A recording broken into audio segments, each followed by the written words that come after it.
आप देख रहे हैं लोकमंच न्यूज और मैं हूं आपके साथ सत्यम गौर। आपको बताते चले कि 2022 का जो विधानसभा चुनाव है उसको लेकर चुनावी जो सरगर्मियां हैं वो तेज हो चली हैं।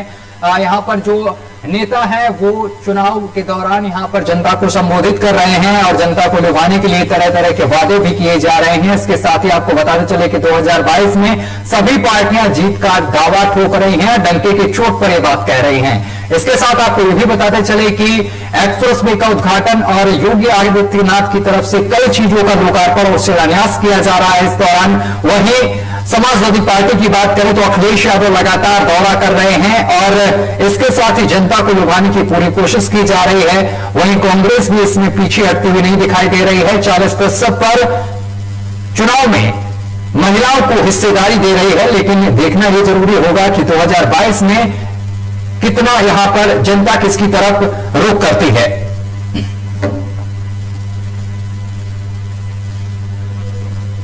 तो आपको बताते चले कि 2022 का जो चुनाव है ये बेहद ही कांटे की टक्कर है। वहीं समाजवादी पार्टी के साथ कई पार्टियों ने गठबंधन कर लिया है। अगर बात करें चाचा भतीजे की तो अब 7 चुनाव लड़ रहे हैं 2022 का। इसके साथ ही अखिलेश यादव लगातार बीजेपी पर निशाना भी साधते हुए आए हैं। रोजगार और इसके साथ ही कई तरीके के मुद्दे हैं, उनको लेकर लगातार तंज कसते हुए अखिलेश यादव सामने निकल कर आ रहे हैं। और अखिलेश यादव के जो कार्यकर्ता हैं वो जनता के बीच जाकर अखिलेश यादव यानी कि समाजवादी पार्टी के बारे में जनता को बता रहे हैं। और इस बार पूरा दावा ठोका जा रहा है अखिलेश यादव की तरफ से कि 2022 में अखिलेश यादव की सरकार बनेगी।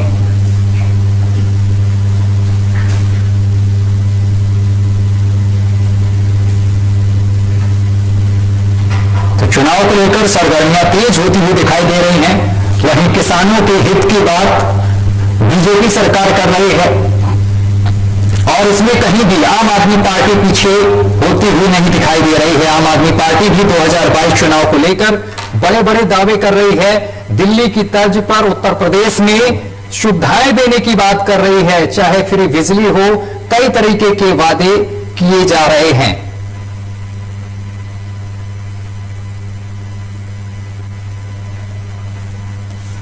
और चलिए इसी पर चर्चा करेंगे। हम अपने गेस्टों से आपका परिचय करा दें। हमारे साथ गुड्डू सिंह है जो कि किसान नेता है, बहुत ही तेज तर्राक नेता है किसान नेता गुड्डू सिंह जी। बहुत बहुत स्वागत है आपका लोकमंच न्यूज पर। इसके साथ ही ईरम जी हैं जो कि आम आदमी पार्टी से प्रवक्ता हैं और इसके साथ ही ईरम जी लगातार 2022 में चुनाव में डंके की चोट पर कह रही हैं कि 2022 का जो चुनाव है वो आम आदमी पार्टी ही जीतेगी। कई बार हमारे साथ डिबेट का हिस्सा भी रह चुकी हैं। ईरम जी आपका भी बहुत बहुत स्वागत है। इसके साथ ही बहुत तेज तर्राक नेता हमारे साथ सुशील जी जुड़ रहे हैं जो कि बीजेपी का पक्ष रखेंगे, बहुत ही अपनी पार्टी को लेकर एक्टिव रहते हैं, किसी भी मुद्दे को लेकर बहुत अच्छी समझ रखते हैं। सर आपका भी बहुत बहुत स्वागत है लोकमंच पर। धन्यवाद। आप तीनों मेहमानों का बहुत बहुत स्वागत है। लेकिन सबसे पहले जो चर्चा की शुरुआत करेंगे वो ईरम जी से करेंगे। ईरम जी आप तक आवाज पहुंच रही है हमारी? चलिए माफ करिए अभी ईरम हमारे साथ नहीं जुड़ पाई हैं। सुशील जी आप तक आवाज पहुंच रही है? जी सर आ रहा है। सुशील जी जिस तरीके से कई पार्टियां और भी विपक्षी पार्टियां हैं तरह तरह के वादे कर रही हैं, जनता को लुभाने की पूरी कोशिश की जा रही है। लैपटॉप से लेकर महिलाओं की अगर बात की जाए तो 40% की हिस्सेदारी भी दी जा रही है चुनाव में। आपकी क्या कुछ रणनीति है 2022 के चुनाव को लेकर? देखिए भाई साहब, आने वाला वर्ष चुनावी वर्ष है, इसमें कोई दो राय नहीं। सारी पार्टियां, सारे राजनीतिक दल जो भी राजनीति से संबंध रखते हैं आने वाले समय में लुभाने का काम, वादा करने का काम करेंगे। वरन ये ध्यान रखना चाहिए सारी राजनीतिक पार्टियों को, भारतीय जनता पार्टी वादा कम और काम ज्यादा करती है। हम लोग अपने काम के कार्य जो हमने विगत 5 साल में, 5 साल में उत्तर प्रदेश में किया है और पिछले 7 सालों से 2014 से हमने माननीय मोदी जी के नेतृत्व में देश में किया है। हम लोग मोदी के सहारे लगातार चुनाव में आने जाने की बात एक अलग है। हम लोग अनवरत 5 वर्षों से चुनाव के ही तरीके से लोगों को सुन रहे हैं, लोगों का काम कर रहे हैं और लड़ रहे हैं कि विचार वो लोग करें जो अब लड़ने की तैयारी करें। हम लोग तैयारी 5 सालों से कर रहे हैं। सुशील जी, एक चीज समझना चाहते हैं, अभी तक तो चाचा भतीजे में मतभेद बना रहा, एक दूसरे से बातचीत और गठबंधन की जो अटकलें थी वो लगी रही, लेकिन अब गठबंधन हो गया है, चाचा भतीजे सामने 2022 के चुनाव में खड़े हैं, किस तरीके से आप देख रहे हैं? कहीं ना कहीं बीजेपी के लिए एक बड़ी चुनौती है। कोई चुनौती नहीं है, ये जनता है, ये जनता है, सब जानती है भाई साहब। 5 साल लगभग ये लोग गुमराह करते रहे कि ये हमारे दुश्मन है, वो हमारे दुश्मन है, और अंत में ये खाने के चट्टे पट्टे निकले सारे लोग। तो ये जनता है, उत्तर प्रदेश की जनता। तो लोग चरागाह समझने का काम करते हैं, उत्तर प्रदेश की जनता आने वाले 22 में जवाब दे देगी।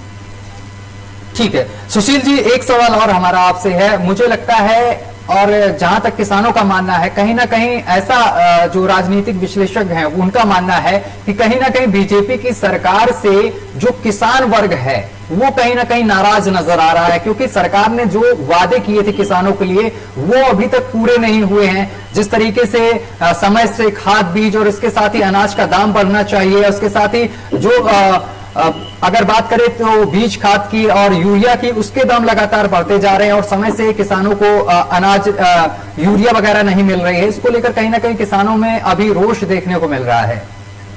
देखिए, माननीय मोदी जी की केंद्र सरकार और उत्तर प्रदेश भारतीय जनता पार्टी की सरकार माननीय योगी आदित्यनाथ जी के नेतृत्व में अपना कार्यकाल पूरा कर रही है। ये वाली ये दोनों सरकारें किसानों के पास, गरीबों के पास, जरूरतमंदों के पास समर्पित है।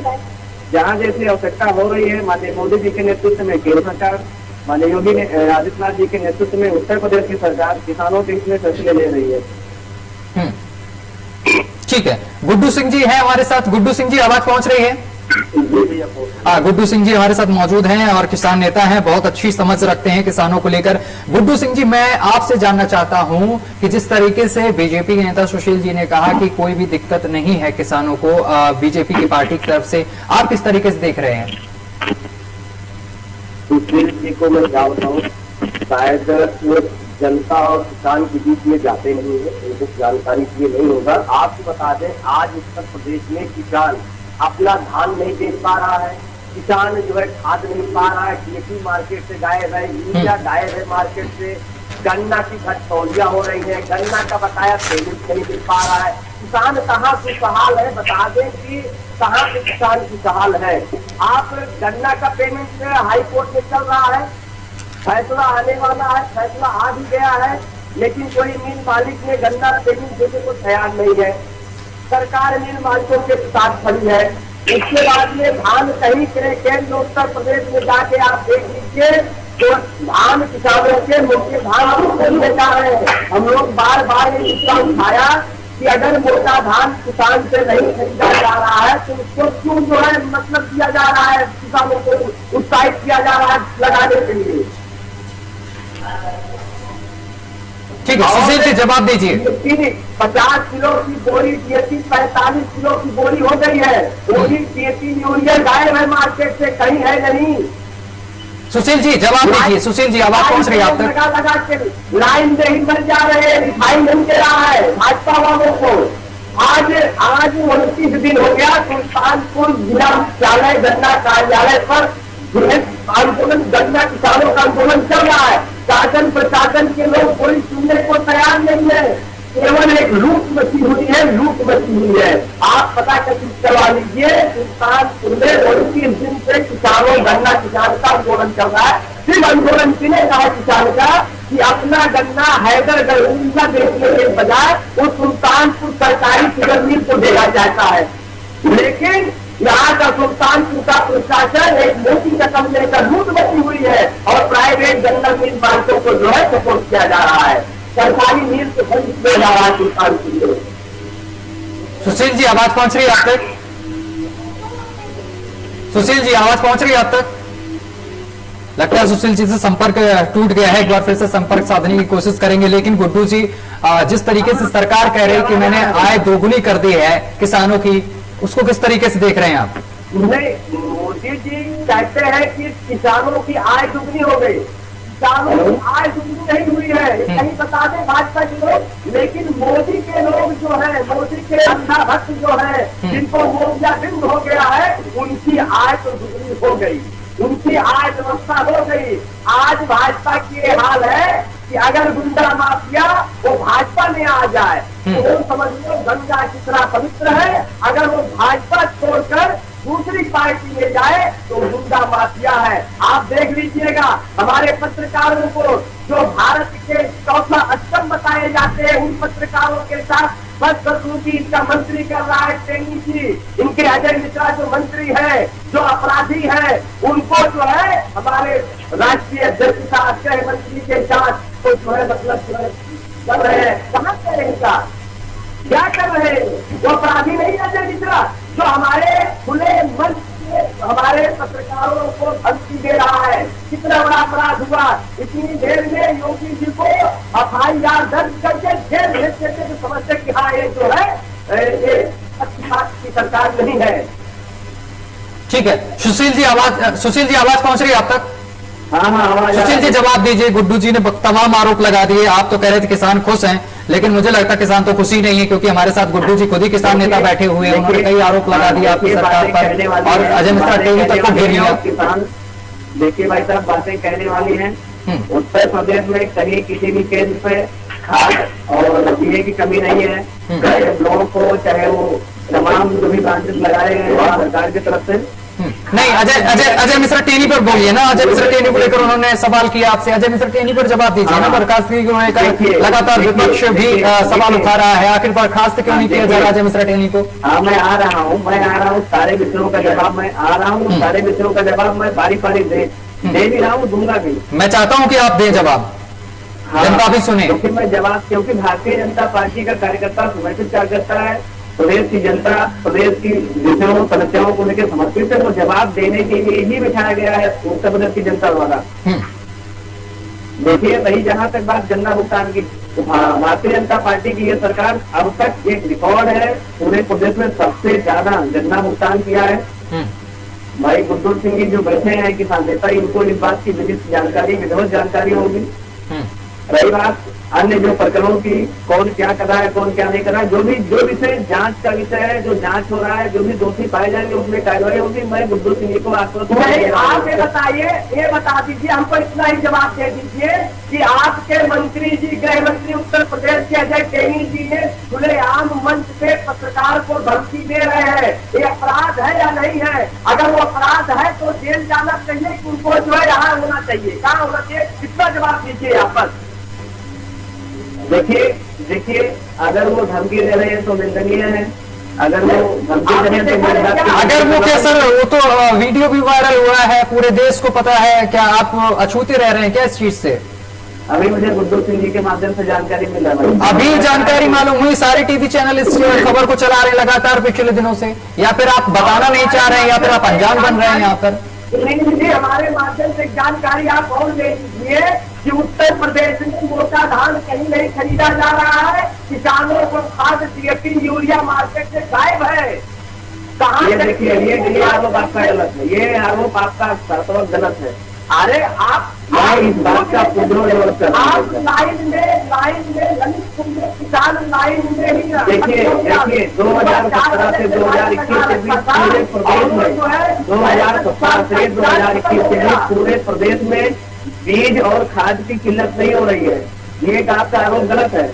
और उत्तर प्रदेश की ये सरकार अब तक में सबसे ज्यादा गन्ना भुगतान करने का काम कर रही है। आरोप वही लगाइए, आरोप वही लगाइए जो तथ्यात्मक हो, जो सही हो। सबसे ज्यादा केंद्रों पर बैठ के आरोप लगाना।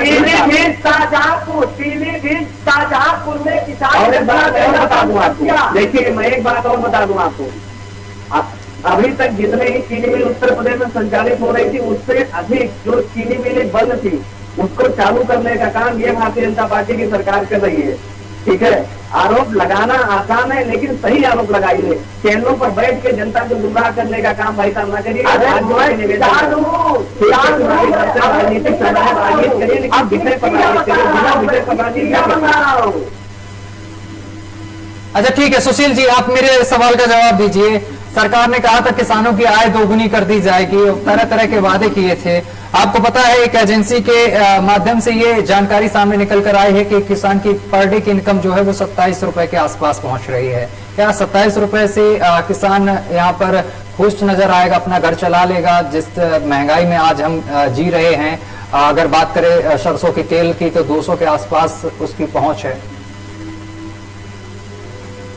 सुशील जी, देखिए महंगाई है, मैं इसको मान रहा हूँ, जो सच्चाई है मैं सच्चाई नहीं, लेकिन भारतीय जनता पार्टी की सरकार, माननीय मोदी जी की सरकार तमाम नीतियों पे काम कर रही है। नहीं सुशील जी, आप बहुत बढ़िया प्रवक्ता हैं। सुशील जी सुनिए तो, सुशील जी एक सेकेंड सुनिए जरा, आप बहुत अच्छे प्रवक्ता हैं, आपको हर मुद्दे की अच्छी समझ है, कई बार हमारे साथ आप बैठे हैं चर्चा में, लेकिन मैं आपसे ये जानना चाह रहा हूं कि ये अच्छे दिन है, यही अच्छे दिन है? देखिए यही विकास है उत्तर प्रदेश में? उत्तर प्रदेश में विकास है कि नहीं है, ये उत्तर प्रदेश की जनता जानती है। अच्छे दिन आप समझते हैं शायद, क्योंकि आपके घर में भी घर में तेल आता होगा, प्याज आता होगा, अरहर की दाल भी बनती होगी, तो मुझे लगता है आप अच्छी तरीके से समझते होंगे कि तेल कितने रुपए में खरीद के आप लेके आते हैं घर में। जी देखिए, महंगाई है, महंगाई धीरे धीरे कम भी हो रही है। जो बीच में कोरोना काल में महंगाई एकाएक ज्यादा हुई थी, इसको सरकार बड़ी सूझबूझ के साथ सही तरीके से कंट्रोल करने का, नियंत्रण करने का काम कर रही है। और अब जो बचे कुछ एक ही दो चीजें, 3 चीजें हैं जो अब अपेक्षित ज्यादा महंगे, उन्हें लगभग कंट्रोल सरकार करने का काम कर रही है। 20 से 21 के बीच में 14.9% के करीब महंगाई बढ़ी है। जी क्यों, आखिर इतना महंगाई क्यों होती जा रही है? आपने तो महंगाई को लेकर तरह तरह के वादे जनता से किए, तभी जनता ने आपको चुना था। देखिए 20 से 21 के बीच में आपको, हमको और जो हमारे साथ अन्य केंद्रों के लोग बैठे हैं, किसान नेता बैठे हैं, या कोई अन्य पार्टी के नेता और या किसान नेता बैठे हैं, सबको पता है, आपको पता है, देश के प्रत्येक नागरिक को पता है कि 20 से 21 के बीच सिर्फ भारत ही नहीं प्रताड़ित हुआ है, भारत ही नहीं तबाह हुआ है, अच्छे अच्छे देश, अमेरिका, इटली, जापान जैसे देश तबाह हुए हैं। इस बात की जानकारी हमको, आपको, विदोर से उत्तर प्रदेश की जनता को, भारत देश की जनता को पता है? नहीं, उत्तर प्रदेश की जनता, जो ग्रामीण क्षेत्र में लोग रहते हैं, उनको ये नहीं पता। उनको केवल ये पता है कि हमारे मुख्यमंत्री कौन है, प्रधानमंत्री कौन है, किनको मैंने वोट चुन के दिया था, उनको केवल ये पता है जिन्होंने हमसे चुनाव से पहले तरह तरह के वादे और तरह तरह के सपने दिखाए थे। जनता को केवल ये पता है। लेकिन भैया, लेकिन आप बताने का, आप जैसे जिम्मेदार चैनल के लोग तो बताने का काम कर रहे हैं ना कि देश किस दौर से गुजर रहा है। चलिए ठीक है, हमारे साथ ईरम भी मौजूद हैं। ईरम जी, आवाज पहुंच रही है आप तक? जी समझ रही है। और ईरम जी, आप कई बार हमारे साथ डिबेट का हिस्सा बनी हैं और कई बार आपने ये हमारे साथ जनता को बताया है कि जिस तरीके से दिल्ली में सुविधाएं दी जा रही हैं, उसी तरीके से उत्तर प्रदेश में अगर सरकार बनती है तो बिजली, पानी से लेकर सभी चीजें फ्री मुहैया कराई जाएंगी जनता को, और सुरक्षा को लेकर भी कई तरीके के वादे की आपने बात की। जिस तरीके से अगर महंगाई की बात की जाए उत्तर प्रदेश में, ईरम जी जरा ध्यान से सुनिए, महंगाई को लेकर हमारी जो बीजेपी सरकार है, बड़े बड़े वादे किए थे कि महंगाई बिल्कुल शून्य कर दी जाएगी, रोजगार मिलेगा। आपको क्या लगता है, उत्तर प्रदेश के लोग खुश नजर आ रहे हैं? आप क्योंकि लगातार उत्तर प्रदेश में कई बार आपका आना जाना रहता है। जी, मैं उत्तर प्रदेश में ही रहती हूँ। उत्तर प्रदेश में एक छोटे से गांव की बेटी हूँ, आजमगढ़ की, और एक छोटे से गांव की बहू हूँ, जिला सिद्धार्थनगर की। ठीक है, तो मैं लखनऊ में रहती हूँ, क्योंकि मेरे बच्चे पढ़ते हैं, तो मैं लखनऊ में रहती हूँ। तो मेरा आना जाना लगातार उत्तर प्रदेश में पूरी जगहों पे होता ही रहता। तो मैं आपको बता दूं, जनता बीजेपी से बिल्कुल नाराज है, बुरी तरह से नाराज है। चाहे वो किसानों के मामले को लेके देख लीजिए, अभी हमारे प्रवक्ता, भारतीय जनता पार्टी के प्रवक्ता बता रहे थे कि किसानों को खाद मिल रही है, भाई साहब बता रहे खाद मिल रही है, महिलाओं को सुरक्षा मिल नहीं रही है, कह रहे हैं कि सुरक्षा दी जा रही है। रोज घटनाएं होती चली जा रही है, रोज का अखबार उठा के देख लीजिए तो हमारे ही खून से रंगा हुआ अखबार होता है। हमारी बहनें रोज दिन प्रतिदिन एक घटना ऐसी आती है जिसको कहे कि दिल दहला देने वाली। मत रहने जो है जगह जगह पे बलात्कार, हत्या जैसे लूट जैसे मामले आ रहे हैं और कहते हैं गुंडे खत्म हो गई है, अपराध है नहीं। तो ये कहाँ वो देख रहे हैं कि अपराध नहीं है। हाँ, होल्डिंग में बड़े बड़े के नंबर 1 पे है, सिर्फ होल्डिंग में नंबर 1 पे है, गरीबी में भी नंबर 1 पे है, बेरोजगारी में भी नंबर 1 पे हमारा देश है। इसको अगर हम कहें तो इसमें हम गिरा सकते हैं कि हमारे यहाँ रोजगार नहीं है, युवा हमारे यहाँ लाठियां खा रहे हैं क्योंकि वो रोजगार मांग रहे हैं, पेपर लीक कर दिया जाता है। और जहाँ तक बात रही कि उनकी किस तरह अभी बीजेपी के नेता टेनी जी की बात हो रही थी कि वो तो खुलेआम धमकियां देते हैं, उन किसानों को उनका बेटा कुचल के चला जाता है, वो पत्रकारों को धमकियां देते हैं क्योंकि पत्रकार दिखा नहीं सकते, अगर दिखाएंगे तो वो शायद समझ लेंगे उनसे भी, क्योंकि कुछ दिन पहले उन्होंने कहा था कि हम समझ लेंगे जो बॉर्डर पे किसान बैठे हैं। तो देखिए समझा था उन्होंने कि कुचल के निकल गए थे। अब पत्रकारों को वो धमकियों में दे रहे हैं कि, और ये तो पूरा देश देखा है, पता नहीं कैसे बीजेपी के प्रवक्ता हैं और ऊपर के लोगों ने ये चीजें नहीं देखी है या देखना नहीं चाहते हैं कि उनको अभी भी उनको उनकी गद्दी दिए हुए हैं, यानी वो अभी भी अपने पद पर हैं। तो ये तो बहुत ही निंदनीय है, इस चीज को तो हम नहीं मानते। इसका मतलब ये है कि जनता ये जान रही है कि बीजेपी खुलेआम गुंडाई कर रही है या करा रही है। आम जनता तो यही देख रही है ना। बिल्कुल। सुशील जी, आवाज पहुंच रही है, जवाब दीजिए जल्दी से और समय भी पूरा हो गया है। देखिए टेनी जी के विषय में मैं बता दूं, तो जांच के विषय आप बताइए। मैं आम आदमी पार्टी से तो पहले यही जानना चाहता हूँ कि लोग अकेले रहेंगे उत्तर प्रदेश में कि किसी के साथ चलेंगे, ये लोग यही नहीं तय पा रहे हैं। दूसरी बात, रही बात जो अपराध और अपराधियों की, सबसे ज्यादा नकेल उत्तर प्रदेश में योगी जी ने अपराध और अपराधियों दोनों पर कसने का काम किया है। बहन जी को पता होना चाहिए। मैंने तो आपको बता दिया कि देखिए अपराध जो है वो तो चला गया है भारतीय जनता पार्टी के खाते में, खुलेआम आप अपराध कर देंगे। और बात कर रहा हूँ, ऑन रिकॉर्ड बात कर रहा हूँ, 12 से जो भी 17 से पहले सरकारें रही है उससे उत्तर प्रदेश में कम अपराध और अपराधियों के लिए कोई जगह कोई शरण उत्तर प्रदेश की सरकार ना दे रही है, ना आने वाले दिनों में देने वाली है। ज्यादा छटपटाहट करके सरकार चलाते रहे हैं उन लोगों को हो रही है। और हमारी सरकार महिलाओं के सम्मान के लिए समर्पित है। हमारी सरकार नहीं कर पाया, झूठे के ढोल बजा रहे हैं। बता दें कि टेनी जी को कहाँ रहना चाहिए अभी, आप हमको बताने का काम करिए। आप लोकमंच के न्यूज चैनल के माध्यम से जानना चाहता हूँ कि उस वक्त जो भी गाड़ी, मतलब वो लोग किसान थे जो लोगों की हत्या तक कर डाले, वहाँ लाठियों से डंडों से मारते मार डाले, वहाँ किसान नेता पत्रकारों को धमकी दे रहे हैं किसानों को धमकी दे।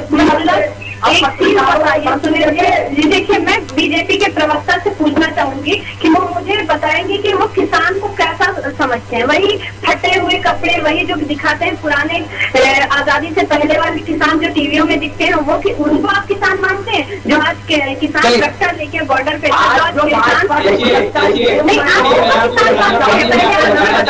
उत्तर प्रदेश का किसान है, देश का किसान है। देश का किसान हत्यारा नहीं हो सकता।